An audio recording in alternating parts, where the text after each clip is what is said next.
Let's start with authenticity though, man. Like it's something that even at work, like we hear so often, be your authentic self. Like our family tells us, our friends tell us, but when you hear that phrase, like what comes to mind for you? Yeah, like I think that's an interesting comment or interesting like quote, right? Like be your authentic self. I think for me personally, it just means to bring your best self to the table that you're able to feel comfortable with, right? And I think the last part is super important, like the comfortability. It's like what part of you that you can bring to this situation where you're gonna feel comfortable, right? And I think some of the conversations we've had and people have had is just I don't think it means to bring yourself 100%, right? So if you're with your grandmother, or your aunt, or anything like that, any type of family member that you're with, like there's a certain like I don't say like barrier or wall that you have, but you're still comfortable, right? Like you know how to show up to a family function, but still be comfortable as well. So like when I hear authentic self in terms of like a workplace, I always thought of it as like somewhere around that, you know. That's so interesting. You mentioned your best self, but like, and you mentioned like family gatherings. I'm assuming that's how it starts for most of us, right? Like in the family household growing up. Like for example, my grandfather, when he would mention his best self, he would always tell me, like I remember this vividly. I would want to wear a do rag outside, and he would always tell me, "Do you see presidents wearing do rags? Do you see CEOs wearing do rags? No, so you shouldn't wear it, right?" But like our best self is often like taught from a very early age. Like what is that? What comes to mind when you hear like your best self? Like, do you hear your mom telling you something like, Listen, if you only want to hear all the stuff my mom told me, you know what I'm saying?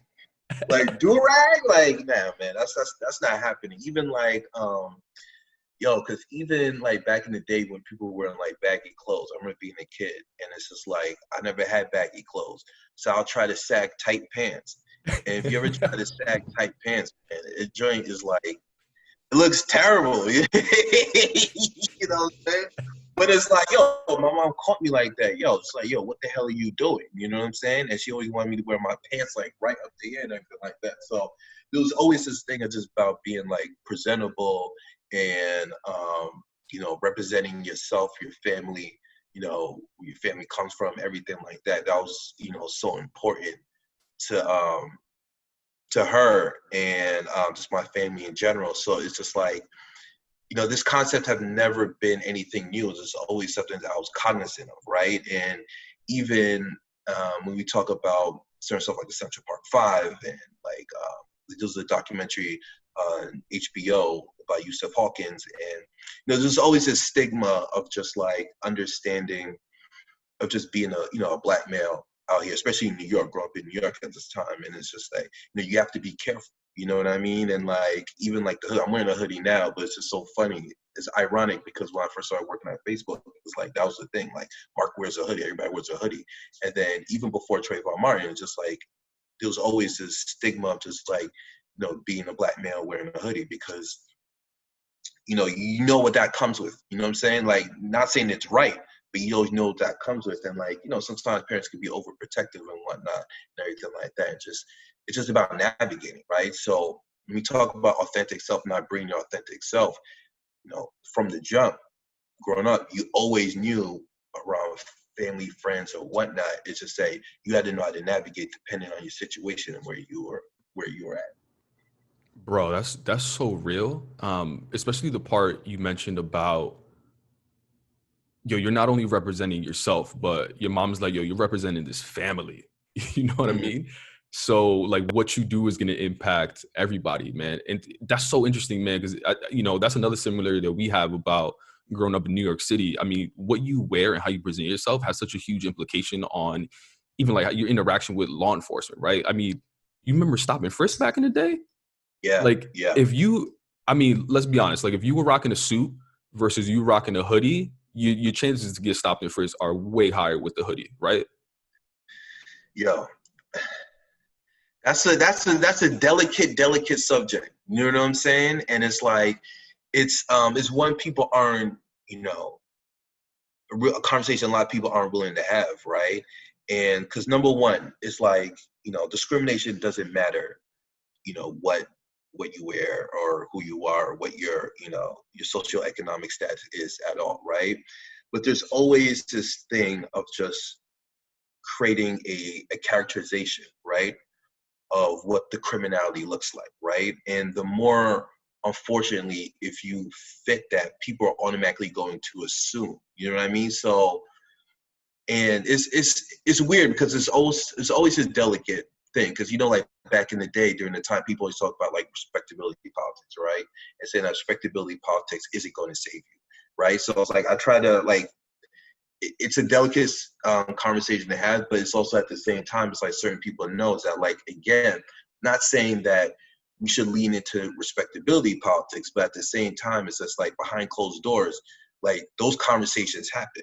And it's like, it's not to say that it's going to shield you from, discrimination or anything like that, but it's just like knowing that the way the system works is that they like to create a characterization of what criminality looks like and to go after that. And sometimes it's like we try to pivot the other way to make sure that we're trying to show our humanity in a way. And it plays into this narrative when you do see people who are just, dressed more into a professional way, being treated differently, right? Than those, how we kind of like grow up dressing and acting and stuff like that. And you see that difference. And I never thought about it like this until we're having this conversation now. But for so long, like, we've been trained to believe that how we dress is not professional, right? Like, our moms telling us to, what are you wearing a t-shirt to church? You know what I mean? Like, Yeah. put something on. Not only that, but like growing up in New York City, like, you get stopped by the cops for wearing a hoodie.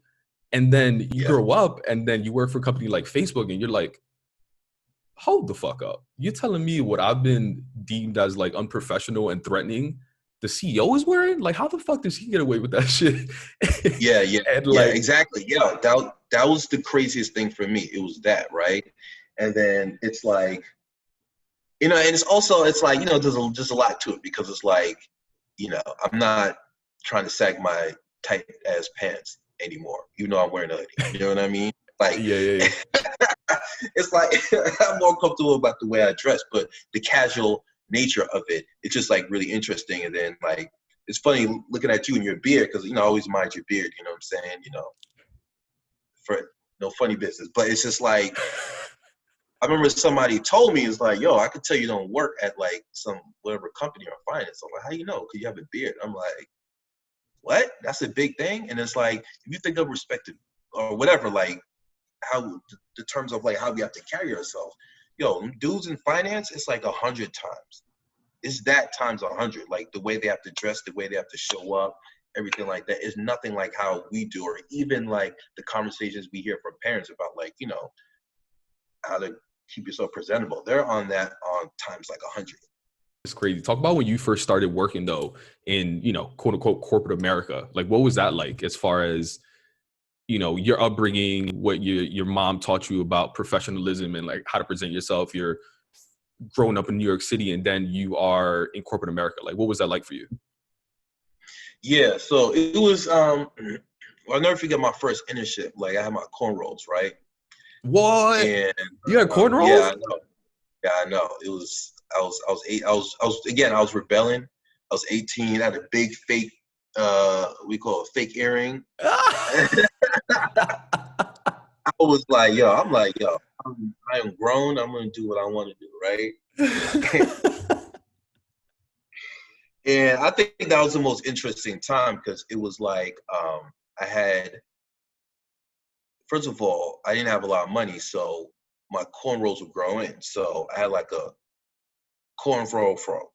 You know what I'm saying? And I was just not like, it's one thing to have cornrows and another thing to like them joint to be kind of like mad dusty and everything like that. And I'm just like, yo, I was not presenting myself in the way that, that I know I could be presenting myself in the best way, considering the environment I was in. And then I never forget, I went to the NBA store, and I was just hanging out there, and a lady comes up to me and she was asking me, she's like, yeah, you know where this, that, and the other stuff is? And I was like, no, I don't. And she's like, well, you should. I'm like, what? why should I know where the stuff is? Like, you work here, don't you? I was like, no, I'm on my lunch break. I was like, we're at a firm. And I was like, down the street. Like, what are you talking about? And she just like ran away. And I was just like, yo, what the hell was that, man?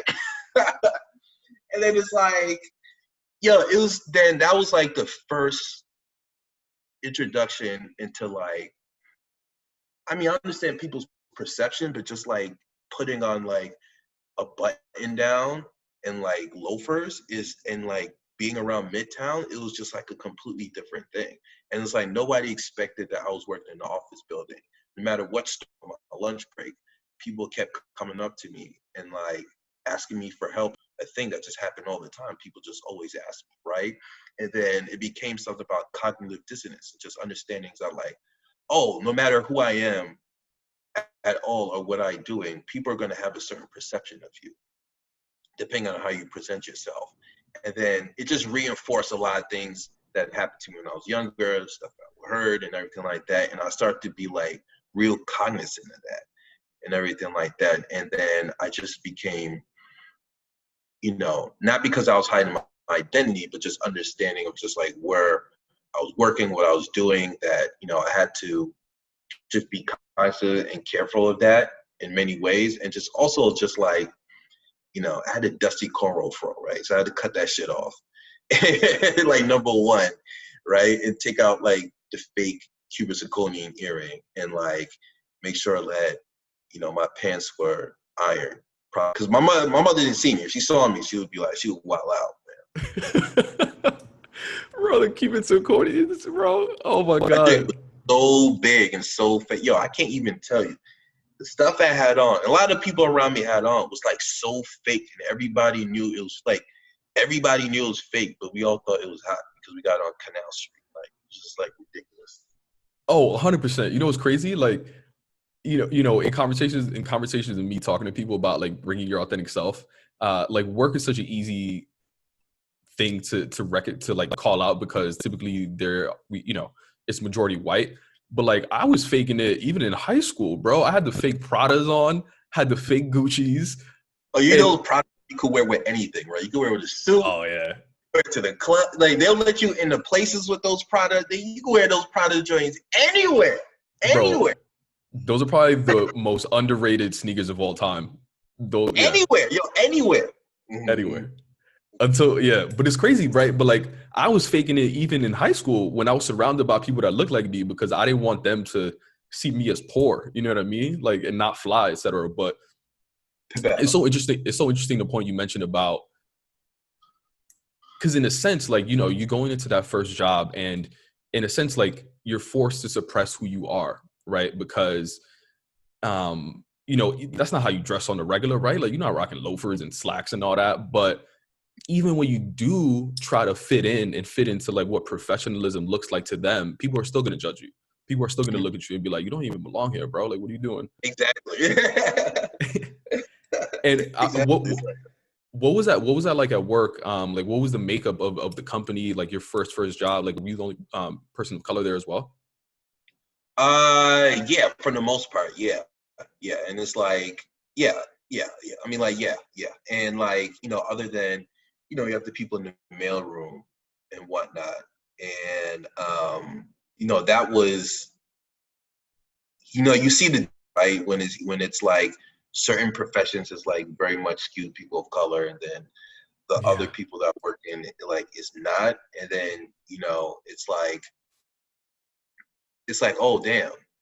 And they kind of already know that, but it's just still like when you grow up around a lot of different types of people, but then when you start to work, and also it's like, I think there's a lot of self-segregation that happens when you're in school, right? Especially if you go to school that's very multicultural, like certain people going to, compartmentalize themselves into like certain groups, but then when you go to work, it's like everyone's forced if they're on a certain team. So, you may be around people that, you know, probably never run into each other and be literally like not too far from each other, grow up a couple of blocks or in the same city or whatnot or anything like that. And it like, it's an interesting science experiment. You know what I mean? And it's just like to just observe is very interesting.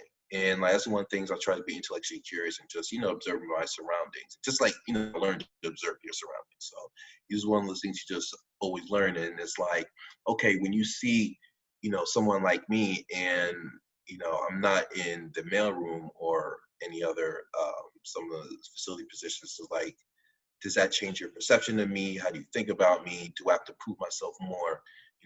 All these other things starts to come up, and you start to think about, okay, how are people viewing me, this, that, and other stuff. But I think you said something that's very interesting that we don't talk about a lot. And you said, when you're growing up and you're around more people who look like you, doesn't mean you're naturally being your authentic self. And when we have these conversations, I was like, when people talk about it, I'm like, yo, I've been, switching who I am since I was out the womb. You know what I mean? And it's just like, so doing it in a corporate environment, to me, is nothing new. You know what I'm saying? It's nothing new, because talk about the products, man. I remember not having Jordans forever. My mom would not buy me Jordans forever. You know what I'm saying? I remember it was $140 a pair. It's not happening. You get one pair of sneakers for the whole year. And then I bought a used pair off of a dude, and it was Space Jams. Never forgot that joint. Man, I wore them joints out. And but then also at the same time, it's like, it really wasn't me. You know what I'm saying? Like, I couldn't fake it. You know what I'm saying? And you know you can't fake it when you try to be like, you know, you try to be fly and everything with clothes. Like, girls know. They know. It's like, yo, you ain't that fly all the time. You're like, Did you like, you got called out for it? Like, when did you realize like that wasn't you? Like, when did you realize you started faking it? it just wasn't, it just didn't, you know, it just feels right. You know what I mean? Certain things just feel right. It's like, I can't keep up. It's like, yo, I can talk to you about trends. Like, I just can't keep up with the trends. And it's just like, people are like, oh, you got to get this. You got to get the jersey. You know what I'm saying? I'm going way back. You got to get the jersey. You got to get the Dickies. You know what I'm saying? You got to get, the Avrex. You got to get, Jeff Hamilton. Like, it keeps happening one over a one. And it's just like, well, nobody's going to talk to you if you ain't got this. Nobody's going to talk to you if you ain't got that. It's just like, yo, I don't care about these things. And like, first of all, it's expensive as hell. And second of all, it's like, you know what I'm saying? Like, I'm focusing on other things, you know what I mean? And it's like, though, when you focus on fitting in, you're not focusing on yourself. You know what I'm saying? Mm-hmm. One thing that's important to me is about focusing on myself and what are the things I want to do, right? Like, we wouldn't be talking to each other right now if I wasn't focusing on myself and focus on my own personal growth. So, yeah. Talk to me about that, a little bit about that personal growth, because like I don't know the I don't know the Trey Songz Corey with cornrows back in the day. Like, I didn't know that dude, but I know the Corey now, man. The Corey now is all about building community. I mean, inspirational to me in so many ways, but like in a lot of ways, like, I we can get into this as well, but like at work, right? Like, there's the circles where it's just our team, where it's just like multicultural, let's call it. But I still, where it's white people and black people as well. But I still see you being yourself on some level. But then there's the Corey where it's just like surrounded by black people, and that's like another version of yourself. But to some extent, like, you just seem like very comfortable in any circle. So Yeah. how did you get from that Corey that was like faking it for so long to like the Corey that you are now? Like, what inspired you to take that journey? Yeah, man, that's an interesting question. Well, I was always known for being myself, right? So I was always known for just kind of being like, I don't say outside the box. Outside the box is like, I wasn't wearing like leather coats, like long trench coats with like dark glasses, look like the dude from The Professional. You know what I'm saying? I wasn't gothic or nothing like that. You know what I'm saying? But I was just myself. I was like, I was loud, I was brash, and but there was a thing where it's like, in New York, you got to play the dozens. You know what I'm saying? Everybody's snapping on each other, or people call cutting now or some shit, whatever they call it. But it's just like, you just got to be quick, because you again, if you're not coming with the Jordans, you're not coming with the gear, as they call back in the day, like, you know what I'm saying? So you just got on your feet and on your toes. So it's like, when you're yourself and you're able to do that, you kind of build up this like resistance, or this a certain amount of skin of just like, I can kind of walk into anywhere. But at the same time, the observation part is knowing that, okay, this is how everybody's kind of doing things, and this is who I am. And it's just like, can I fit in here? Can I fit in there? You know what I mean? And it's just like, when you're in a closed environment, like you're in school or something like that, in a very closed environment, it's just like, you got to interact with people every day. It's like, you don't have that space in order to just all the time to just like be very pensive and just like think and like do your own thing. Cause you're literally running into people every day, and you're running into circles every day. Everybody's, you got this circle, that circle, that circle. So while I was always known for like, just being whatever, it's just like, you're still influenced by your environment.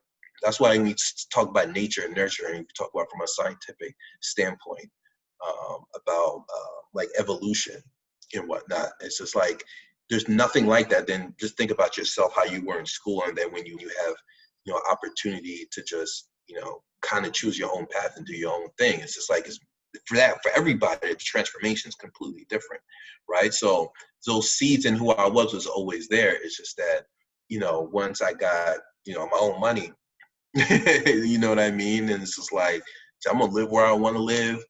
I'm gonna eat what I want to eat. You know what I'm saying? I'm gonna do whatever. It's like, you start to find different circles of things. You just start to, just become yourself, very differently. And then also,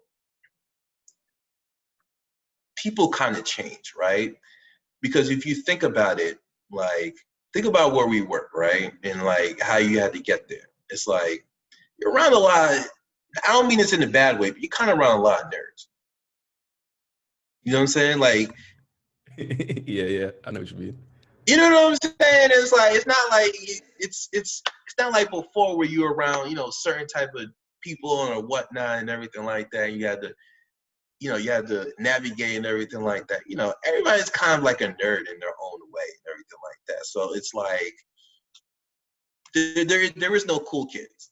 You know what I'm saying? So it's just like, just be yourself, man. There's no, everyone has a certain similar experience where they had to come up in order to get to this place, and were either quirky or had like, some type of interest or whatnot that probably wasn't, the coolest, best thing in the world, but they got to where they had to get.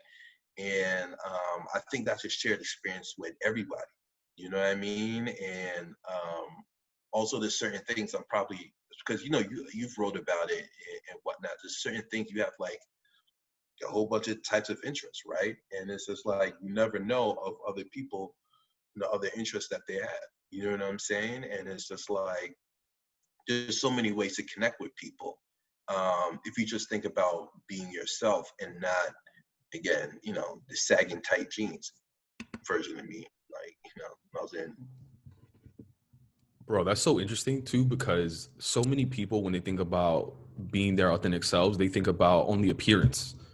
And people only think about the way that they dress, or the way that they, do their hair, or their makeup, etc. But I mean, when I think about myself, like, part of my authenticity is that I'm outspoken, is that I'm very curious, is that I love telling stories. And I think what I'm hearing is from you is like, part of my authenticity is that I'm a quirky dude. You know what I mean? Like, I'm a bit of a nerd, and maybe potentially like what made you feel comfortable is being surrounded by people that, not necessarily look like you, but maybe think like you. And you're like, oh shit, like I could be a nerd finally. Because growing up, like, dudes that got A's in class, like, that wasn't cool. Like, the dude that was getting F's but had the Pradas on, that was the fly dude. You know what I mean? Yeah, and I think it's like, it's to me, it's like small things, right? It's like, once I find out other people like Dragon Ball Z, like, certain people like I want to talk to, I Yeah. feel like, we'll Yeah. talk about like Inuyasha, like some like real, or I mean, Inuyasha's not back alley like anime type stuff. I get like really deep in some like certain things, and it's just like, you really surprise people's eyes open up. You just have these crazy conversations about stuff. You just like, this, that, and the other stuff. You know what I mean? You start going into some, other things, or even like, you know, especially whether it's with computers or whatnot, even just like, because one of the things is, you know, I like to be intellectually curious, you know what I'm saying? And I think I said it before, that's my thing. So it's like, if I can learn from you and then you're around an environment of people who are willing to listen, right, and learn as well, like those are the best environments that you're in, because it's like, I think having cross learning and always being your better self, I'm saying there's nothing better than that. Like, to me, the worst thing is to be stagnant, right? Like, if I'm in a room and like, you know, I think we've all been in these rooms before, and it's like y'all talking about the same shit every day. That's the shit I can't stand. We're talking about the same shit fucking every fucking day, B. I can't. I need to learn other shit. You know what I'm saying? So it's like when people are like, you know, talking about like real estate investment, you know, we talked about that, and like all the things that they're doing, whether it's options trading here, then we're talking about like gardening here, and people talking about design. You know what I mean? Because I try to get into design a little bit and everything like that. You know what I mean? There's so many different things to learn and to be around people and to, you know, to glean from them. And so it's like that type of openness and environment where you're around people like that is really dope, because you get to pick up a lot of stuff. 100%, bro. Yeah, that's really dope, man. I mean, I'm sure that has such an impact on like how you live your life moving forward as well, because you, in a sense, found a community where you can be yourself. And I know that you do a lot of community building even at work. And I'm gonna be honest with you, man. Like, I don't even think I told you this, but like, you have single-handedly saved my career at Facebook. Like, cause bro, I'm dead ass. Like, I remember my first year, I was gonna quit. Probably like, I don't know, 6 months into it, I was having a really tough time. And it wasn't until I went to Black Leadership Day, which I wasn't even going to go to, because for years I didn't self-identify as Black. I've always, I mean, growing up, like no one told me, well, growing up, I always say I was Dominican, right? And I would tell people I was Black, but they'll be like, man, you ain't Black, you Dominican, right? But they didn't necessarily understand the like history behind like Dominicans and where they come from, and the fact that they're not just Spain, right? And they're mix of Native Americans and Africans, right? So like you hear people tell you that you're not Black for so long, and then you just believe it. You're like, yeah, all right, well, I'm not Black, I'm Dominican, right? But like me, I remember the opportunity to go to Black Leadership Day or Black Community Summit, what it's called now, came up, and I was like, man, I'm not gonna go. And I was really having a hard time with just like identity at Facebook, because I didn't see them be people that looked like me that were doing well. So for you, bro, I'll never forget this line you told me, man. You said, don't let them divide us. You know what I mean? Because I think often we try to put ourselves in this box, right? Just because I'm Latino means I can't be Black, right? And vice versa. So, bro, me going to that event, you empowering me to go to that event, me going to that event, and then seeing so many people that look like me that aren't just working at Facebook, but are like VPs and they're fucking thriving at work, legit changed my life, man. I'm not even exaggerating. So talk a little bit about that, man, just that community building aspect. And like for you, like what does that mean to just like be surrounded by people that look like you? What's the impact that it like had on you? Man, first of all, like Pabel, man, that's I mean, that's mad heavy, bro. That's mad heavy. And it's like, I know that's not an easy conversation. That's not an easy thing to say, you know, outright to people and everything like that. You know what I'm saying? So I want to say big up to you for that. And, you know, I appreciate that from, you know, the bottom of my heart. And it's just like, because you know what it is, man? It's like, I always call it the Jeopardy effect. You know what I'm saying? It's like, not to get too deep, but it's just like growing up, anytime there's like a Black person on Jeopardy, like, oh man, it's a Black person on Jeopardy. You know what I'm saying? It's just like you see them do well, you're like, oh yeah, it is. It's like, yo, I don't know him. You know what I'm saying? I don't know him, but it's like, yo, he's out here, he's on Jeopardy. You know what I'm saying? Or a Black woman or whatever. You know what I'm saying? It's like, that's dope. You know what I mean? And it's like, me and my brothers, we would laugh every time, like, we would see like a random show. It'd be like a Black guy in the background. And Ghostbusters is one of my favorite movies, but there's a scene when they first catch a ghost and in the background, and this is a Black guy just standing there like, dude, he's the background guy. I gotta show it to you.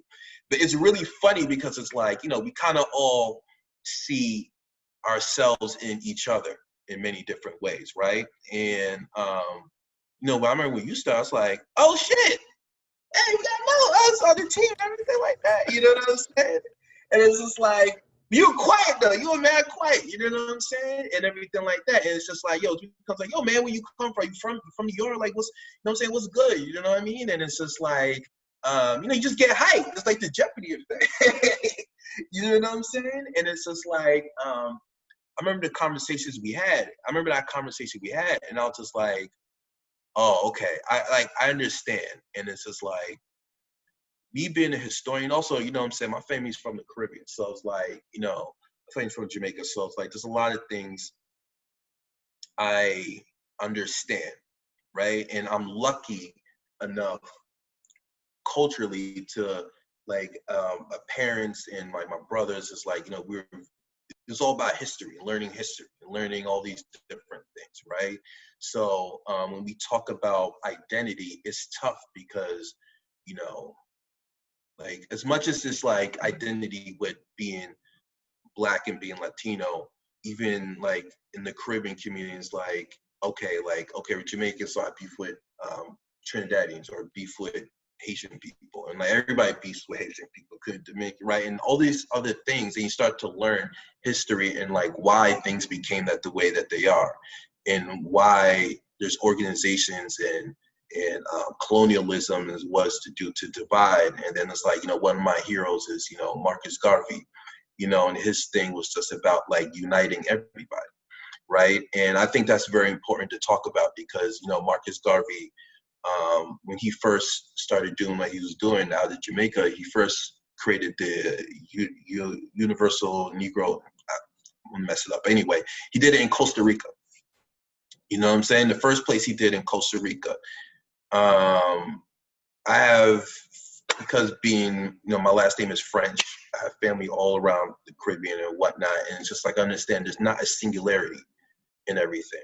You know what I'm saying? It's not a singularity in the experience. It's not a singularity in Blackness, but there is a singularity in unity, right? And that unity is strong.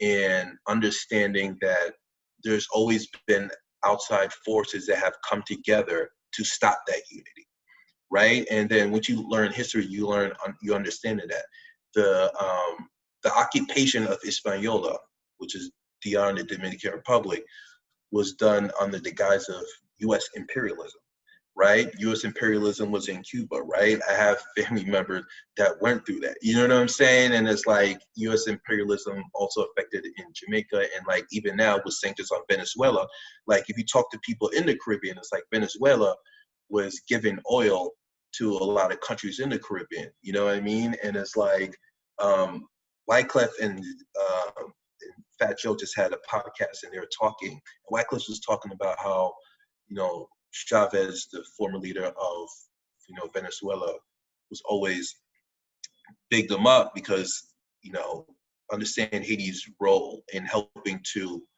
help free Venezuela, right? So it's like, again, I'm not gonna go on the podcast talk about whether I support certain political leaders or whatnot. That's a whole nother thing. But understanding that the history of, when you get deep into history and understanding what unity meant and how it was purposely, certain things were created to divide us, you understand the power in unity and understanding self and understanding it's okay to have a multi-ethnic or like whatever, like cultural identity. That's okay. You know what I'm saying? We could all be multiple things. You know what I mean? But it's just that's what, why I am the way I just understand is that like we need to come together because it's like we're stronger together than we are apart. And then once you start to understand history, you understand why we were split together, why we were divided and Yeah. whatnot. And like how even in recent history, like I say, even in recent history of my whole family, how people fracture and go to different places and stuff like that. We're not as divided as we think we are. And then when you remember in Black Community Summit, you have people from Brazil, you have people from APAC, you have people from everywhere, and all telling a singular experience and all loving and coming together. And I think not just in the human sense, let's all come together, kumbaya, this, that, and other stuff, but within our own culture, because we have such a being divided, being multi-ethnic, rape, torture, all types of stuff. I'm saying that, it's important that we understand our trauma, we understand and we understand how to come together. Because I'm sorry if I'm taking a long time. The thing that upsets me the most is that, you were able to learn and like grow in your identity and all that.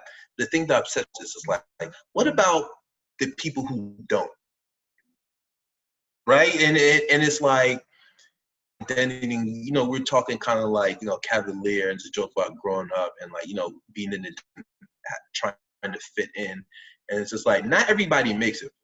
Not everybody has the confidence in who they are to say that, you know what, this is what I'm going to do. I'm going to be focused. I'm going to keep doing this. A lot of people are chasing the trends, you know what I'm saying? And they're chasing fitting in versus chasing being themselves. And this goes beyond, especially in our culture, beyond just the corporate America. Like, once you get to there, you're good. There's so many people that are not even getting there on a, spiritual and mental level. They're already being corrupted. And when I talk about building communities, like, how do we get to them early? How do we get to them early to know that they're valued? How you get to them early to know that, hey, it's okay to be who you are. It's okay to have your complexion. It's okay to have your hair type. You know what I'm saying? And so, it's okay to, how it is to like, grown up, man, we got all types of jokes, all types of stuff against each other, whatnot and everything like that. But it's just like understanding how that's built on trauma and built on division. And And built on, even I within think people. also, oh, sorry. No, go ahead. I think the biggest thing is really fear. Like whether it's like really early on or it's in corporate America when like you quote unquote have made it. I think it's all fear, right? Like we're fearful of not being accepted because at the end of the day, like, biologically, we all want to be part of the group, whatever that group is, right? Um, and like for me growing up, I remember it was like, people used to ask me where I grew up, and it was like if you didn't live in a tough neighborhood, like you weren't cool. Like it's weird. Like I've always like grown up at a certain age, like I was ashamed to live in the projects, but then at a certain age, it was like cool to live in the projects because it was like a tough environment. But then like I had another stage where like I made it in corporate America, and then I'm like back to being ashamed, and like I don't know, it was just like this weird roller coaster of acceptance and shame around like who we are. But yeah, I mean, all of it. I mean, going back to the fake Pradas and trying to get the Jordans, like we had fear of being made fun of. We had fear of not being accepted by like or getting girls. You know what I mean? Like in corporate America, like we fake who we are because we know that relationships and being part of a certain group gets you promoted. You know what I mean? So like I think fear is also another reason why we do the things we do. Yeah, definitely. And it's a fear of not being accepted. Yeah. You know what I mean? And that acceptance changes. And like, yeah, it's tough. That acceptance changes. And the thing about it is that like when you're growing up, it's so myopic, right? It's so like in your face. Like this is what it takes to be accepted, right? But when you're in corporate America, it's like, it becomes, it's a new environment that a lot of people aren't used to.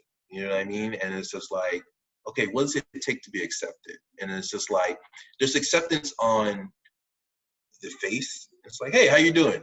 How's everything going? There's, get a pat on the back. Then, Is that your corporate voice? that's my going, hey, Papa, how you doing? You know what I'm saying? Everything's hunky dory. Yeah, but it's like, then it's like, okay, then after a while you start to learn the game. It's just like, oh, that's just talk. Like, am I getting the opportunities at work that everybody else is getting? That's a whole nother level, right? And then it's like, Talk growing to me up, about that. What do you mean about those opportunities? well, so so it's there's the backroom game, right? So whether it's a project, right? Okay, who gets nominated to be part of that project? Who gets nominated to be part of, the cross office exchange where you go into a different office or whatnot, right? Who's being put up for promotions, right? Who's being, given like, whether it's like, the stock options or this, that, and the other stuff. There's a whole backroom game that's not visible if you don't know where to look, right? Or if you don't have the relationships and the people that are going to tell you what the game is, especially if you don't come from that corporate America culture and know how to navigate. that's a whole nother thing, right? So the whole being accepted and, laughing and joking and having a beer with people, you know what I'm saying? That's just pacifism. You know what I mean? That's just pacifism to keep you pacified. But the real game is the backroom game, and it's all about wealth and wealth building. And that's a whole nother conversation, because that's not what we don't have. And then too much in the media, what I see, especially with people of color, especially those of African descent, there's a whole game of just performative acceptance, and being buddy buddy with people, and like you know being at the sports game with someone, or a red carpet, or going to someone's fashion show, or this, that, and the other stuff, just celebrity culture and whatnot. But it's not about wealth building, right? Like those who are really building wealth and building wealth that they can pass on. It's a completely different conversation, and that's when you're not accepted. And so, like, some of the problems I have with authenticity and like acceptance and this, that, and other stuff, you're just looking at it from a very superficial lens. You know what I'm saying? If we're not talking wealth building, if we're not talking um, these backroom deals and like how people are getting opportunity, we're not having a real conversation. I think what you're alluding to as well. I mean, because not to your point, like we aren't just one dimensional, and like you have more than one job essentially, right? Like, I mean, you're about to be a landlord, right? Like you're investing in real estate, and I think a lot of those like backroom deals is sort of like what you're talking about there, because there's a corporate America side and et cetera. But now, like you're in a sense an entrepreneur, right? Like you just invested in property. Like, are there certain things that with you being black man in New York is that make it more difficult, or like what is that experience like? Yeah, yeah, and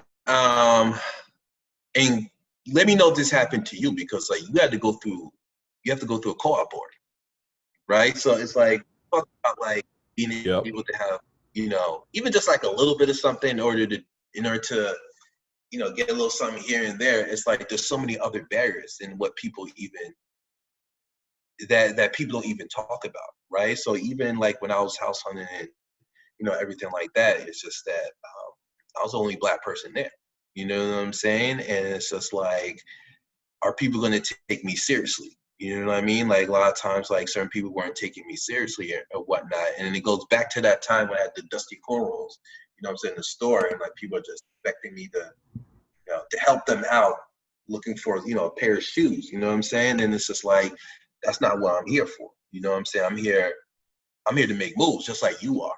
You know what I mean? And it's like, that's a whole different conversation, because a lot of people are cool with, the pity party. You know what I'm saying? Like they're cool with like, the blind side. It's like, oh, but you need an opportunity. I'm gonna help you out with an opportunity. Here's some M&Ms. I'm gonna put you on the subway. You're gonna sell these M&Ms, and you're gonna use that money, and you're gonna go get a nice, nice pair of loafers. Tap dance those loafers, and then you're gonna get even more money from the tips you get from tap dancing. You know what I'm saying? No It's a whole music. no. No music. I'm gonna put you on my story, and I'm gonna say, oh, look at these kids. You know what I mean? It's like, okay, there's that, but then it's like, nah, I'm really trying to, I'm trying to make moves out here. You know what I mean? And ironically, I was the only reason why I was able to one of the only reasons I was able to get my place, because the person that was selling it was black and wanted another black person to own. So why, again, community is important, because it's you know we're all we got. You know what I'm saying? And the person didn't ask, where I was from, or where my family is from, or where they're from. It doesn't matter. You know what I'm saying? It's like, you're going to get shut out. Other people are going to shut you out, and they're going to find ways to shut you out. So it's like, the one ugly word that people don't like is equality. You know what I'm saying? It's like, it's one thing to be diverse, or, to have, friends of color, but it's like, when you want to have an equal playing field, you know what I mean? And in terms of actually growing wealth, it's a completely different conversation. Bro, it's crazy because I went through a similar thing where I'm 29 now. I think when I first started, I've been living in the apartment I'm living in now for like 3 years. But before I got this one, I was trying to buy another one. And again, it has to go through a co-op board. But I put in my application, and I was fucking qualified. Let me tell you, you know what I mean? Like savings was stacked, all these things. I submit my application, and typically when you submit your application, if you're qualified, they invite you in for an interview with the co-op board. And yeah, they invite you for an interview, then they determine, all right, well, this person is gonna be a good fit for the building, etc. Bro, I didn't even get invited for an interview, and they didn't put this in writing, but my real estate agent told me that because I was young and single, and I'm assuming they didn't mention like my ethnicity or my culture, but pretty much just because I was young and single, they thought I just bought the place and was gonna throw like crazy parties in there or something. Like it was gonna be Oh yeah. Project X. So I mean, going back to your point around like people not taking me seriously, like I don't think it was directly. Well, maybe it was part of the culture, right? Because they think like we are more likely, we're all about like parties and fun and stuff like that. So maybe, but I think most of it was around just like people not taking me seriously because of my age. And like, I'm not supposed to be in that position because of my age. So I feel you, man. And we only got like 5 minutes left, but no, I love that point as well. You mentioned around, that's why community is so important. Not only to build community, but to reach back and, pull others along. You have to, man. That's if I leave you with anything today, I know I said a lot of crazy shit and whatnot, but it's like, to me, that is so important, right? Because a lot of people are insecure, right? And we talk about authentic self, right? I think a lot of people, especially in our culture, we put on an act of this is how it's supposed to be. Like your authentic, what you think you bring in as your authentic self is really like a performative act, especially when it comes around blackness. It's like, I'm gonna wear my lace, I'm gonna wear my do-rag, I'm gonna wear my Timbs because this is how it is. And it's like, is that how it is, or is that how you think it should be? Because for whatever reason, growing up, you were told that you weren't X enough, so you gotta you're over pivoting. You know what I'm saying? And it's like, not saying it's everybody, but it's there, and that's a conversation that needs to have. So it's like, the more we can, especially us as men, it's like go back into communities and talk to people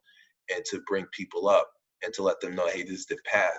You know what I mean? A lot of us didn't get that, and it's just that to let them know, like, it's okay, like, you can be casual. You can wear your, get your Rick Ross beard, and you can still work at a tech company, bro.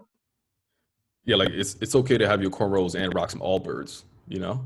Yeah. Birds. I bet. It took me a while to process that. That's how deep you're in. It took me a while to process that. The Allbirds? Yeah, I was like, oh, this shit. Yeah, you're deep in this shit, man. I'm deep in the tech game. Bro, yeah, Allbirds is definitely like a staple. All right, last question though. As you continue to think about your growth, right? Because what you were saying is that it wasn't one specific moment that empowered you to be yourself. It was like this continuous journey. So as you continue to think about this journey moving forward, what's one thing that continues to empower you to bring your authentic self to life? I don't know, it's not satisfied, man. I see great people, and I know I'm nowhere near that. You know what I'm saying? Like I see, I see people in history that have accomplished like crazy stuff, and I'm just like, damn, how did they do that? You know what I mean? And it's just like, and people who are fearless, that FBI files, like I said, like if you don't have the FBI file, you're not really doing nothing. Now are you, right? You know what I'm saying? So it's like, certain people are just fearless and they move without fear, and they don't let fear dictate. Because we talked about that, and it's just that what they always say is that like luck is preparation meets opportunity, right? So it's always about moving without fear, being prepared, and when the right opportunity comes up, and then it's like, you jump on it, and it's just not being satisfied, man. There was a time I was very much, I could have just let shit ride. Like I got my first job, I was just like, just watching 24, like old episodes of 24, and it's like every day was a new episode, was a new hour, right? So it's just like it was just easy, right? And you get like, eat McDonald's or some shit like that. It's like, yo, I'm not doing anything. You know what I mean? I'm not really doing anything. It's just that, or like, oh, man, like I had to stop watching Maury, man. That was a big thing. I had to really stop watching Maury from like high school all the way to like, actually it's been on forever for like, you know, my adult life. It was just on. It was just a way to pacify it. Like Malcolm X, at least in the movie, I'll say he talks about like, you know, they put alcohol in Harlem to pacify you. They put drugs in Harlem to pacify you. You know what I mean? And then understanding that that pacification is death. You know what I mean? And it's just like, you don't want to be pacified. You always want to continue forward. You want to be intellectually curious. You want to understand how the world works, how all these things that we are talking about from like, you know, we're talking about world geography, history, and all this other shit, like how these things work and how systems are created. And it's just like, there's no time to rest, man. Got to keep going.